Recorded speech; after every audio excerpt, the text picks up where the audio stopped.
Hi, this is Claire from End of Life Concierge. Today I wanted to talk to you about how death can be a prized possession. And this came about because I've watched a couple of times the documentary Grief Walker. It's available on Amazon Prime at the moment.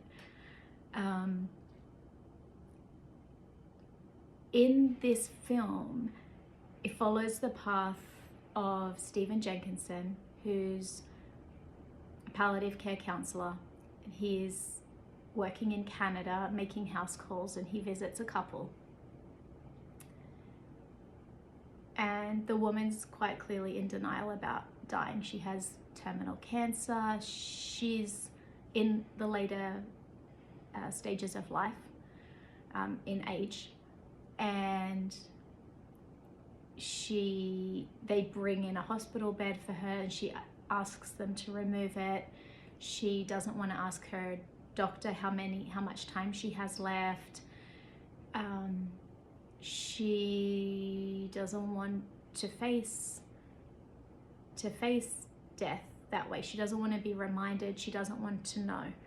And her husband sitting next to her. And there's a moment where she says, "Oh, I rarely think about it." And then Mr. Jenkinson asks the husband, "How has it been for you?" And he said, "Cancer has changed our lives. It comes up in every conversation." And the woman looks at him and she said, "Really?" And Stephen Jenkinson says, "Do you guys know each other? Have you met? Do you want me to introduce you?" And he's making a joke about the fact that these two people are living together, and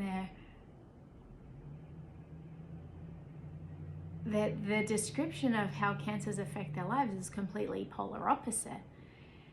And there's a moment where she talks about having been adopted, and that people were really pushing her to find her natural parents, her biological parents.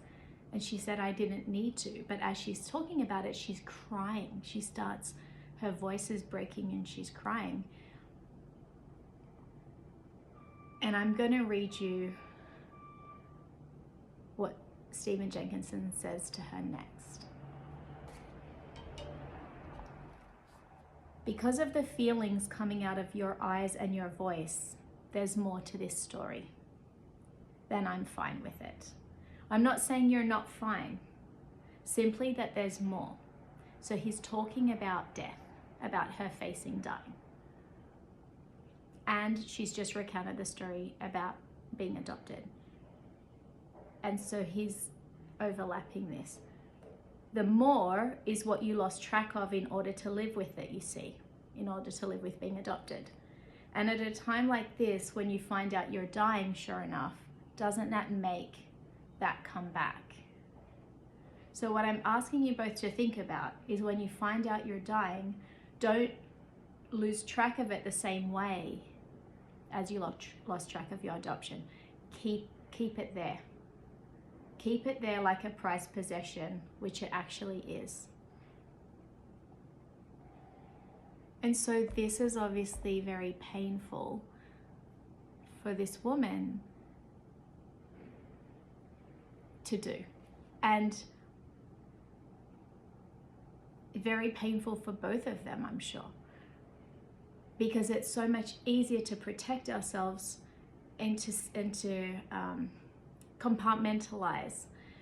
But the compartmentalization that she did, now I'm not a therapist, I just have to say that. What I'm seeing is the compartmentalization that she did of her adoption is coming back. Like, the pain is still there and it's coming back. And so when we compartmentalize to protect ourselves, it serves us for a time, and then at some point it's important to face it so that we can heal. And so I believe what he's offering her by saying, keep death there like a prized possession, which actually is an opportunity for healing through dying. So I'll leave you with that. Thank you for watching. Thank you for your support. And until the next video. Bye-bye.